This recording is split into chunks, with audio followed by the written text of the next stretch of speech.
just thinking about Jacques Derrida. Oh, God! Here we go. What? Must we talk about Derrida right now? He's the father of post-structural philosophy, yes. Okay, fine. What? I was just thinking about deconstruction, his thing that you must first reverse a binary, or specifically a violent hierarchy, before attempting to dismantle it. Remind me about this whole violence hierarchy thing. Well, violent hierarchies are oppositional binaries, or dichotomies, if that's an easier word.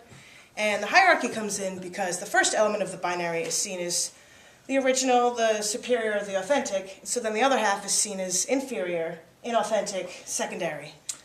This sounds like something I learned in an anthropology class. Well, it was the structural anthropologist Claude Levi-Strauss who first saw that these binaries dictate the very foundation of our cultural thought. How do you figure? Well, everything we think can be reduced to a binary and nothing else. Everything is good or bad, superior, inferior, etc., etc. Like what? Oh, this can be applied to just about anything in our culture. Male, female, white, black, healthy, sick, graceful, awkward. Or like in a police dispute. What? Well, like in a police dispute, when someone goes to the cops with some issue with someone else, it's almost always the first person who goes with their side of the story who wins the dispute, regardless of the facts of the case. Wow, is that really true? Yeah, I read it somewhere. That is a great example of a binary. Do you see how insidious they are? But I can think outside of that. I can see gray areas or nuance or context outside of a binary. Yeah, but the very act of thinking that way is a reaction to a pre-existing binary that is always already there. It's just the way our cultural ideology is set up. Yes, you technically as an individual can think outside of a binary, but that's not the norm. There's another binary. Do you see what I mean? You mean like abnormal versus normal, or default versus deviant? Yeah, plus the binary of thinking outside of a binary versus thinking within one. How meta. I know.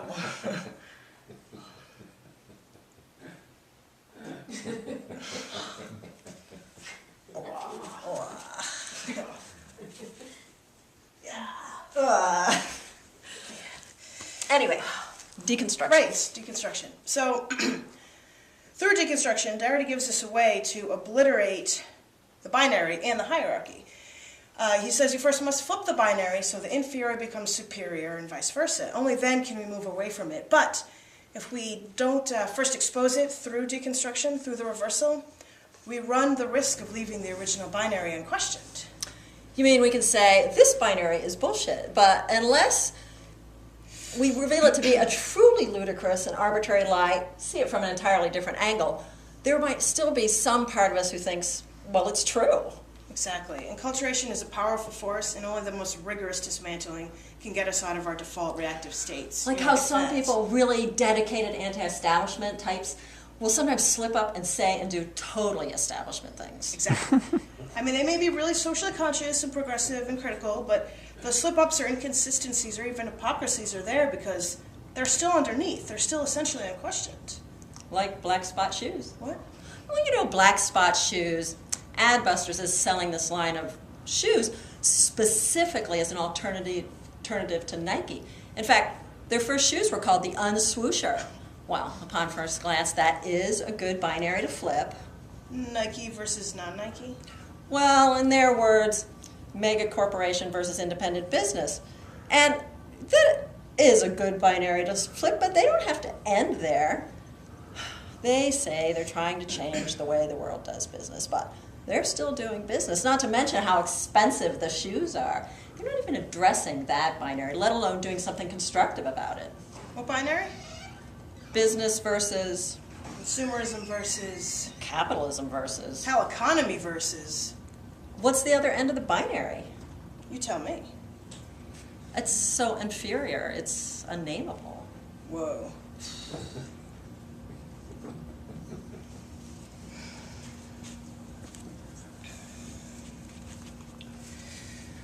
Well, this whole flipping thing reminds me of Friedrich Nietzsche. Oh God, must we talk about Nietzsche right now?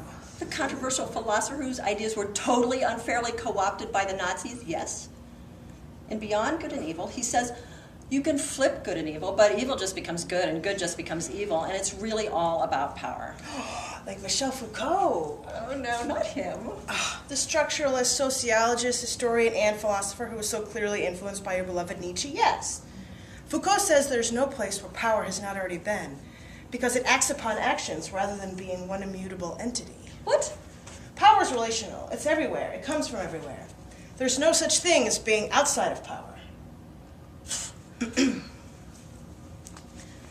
Well, blast. I've lost my line again.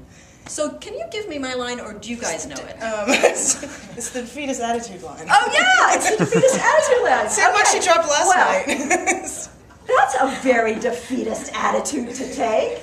You mean I should just give up trying to make the world a better place? No. Foucault doesn't say that. He says that we should just try to keep in mind what he dubs the omnipresence of power when engaged in political struggle.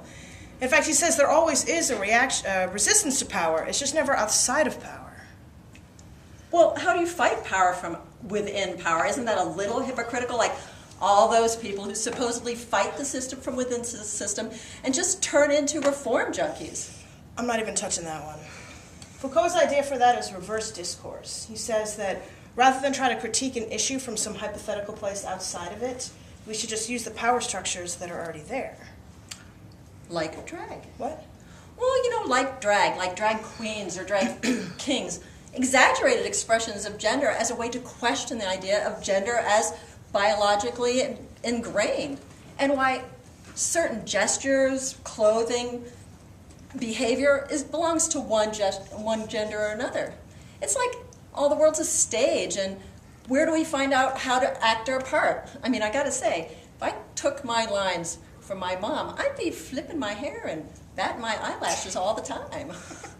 It supports Judith Butler's idea that all behavior is performance and not inherently representative of biological sex.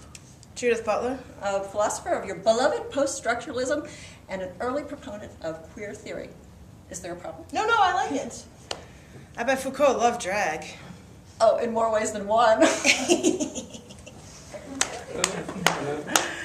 Hi, we're a trinary! We take your whole theory of binaries being the foundation of our cultural paradigm and smash them. It's true. We are a fully functioning dynamic trio, and we challenge you to study us and tell us, Where is the binary? Where is the violent hierarchy? Which is the primary element of the binary? Disappear, the inauthentic. You will not find it.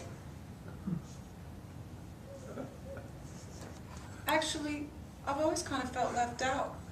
Whatever, shut up. They're just fooling themselves. You ever heard of the third wheel? I've been the third wheel. Hell, I've been the fifth wheel. Like Cheryl in The Evil Dead, Sam Raimi's first feature-length film. Hell, I've been the seventh wheel. I've been that wheel in the trunk. And let me tell you, there's some interesting dynamics in all of them, and in all of them, there are binaries. Overt and covert binaries. Personally, I prefer duos. At least you know where you stand.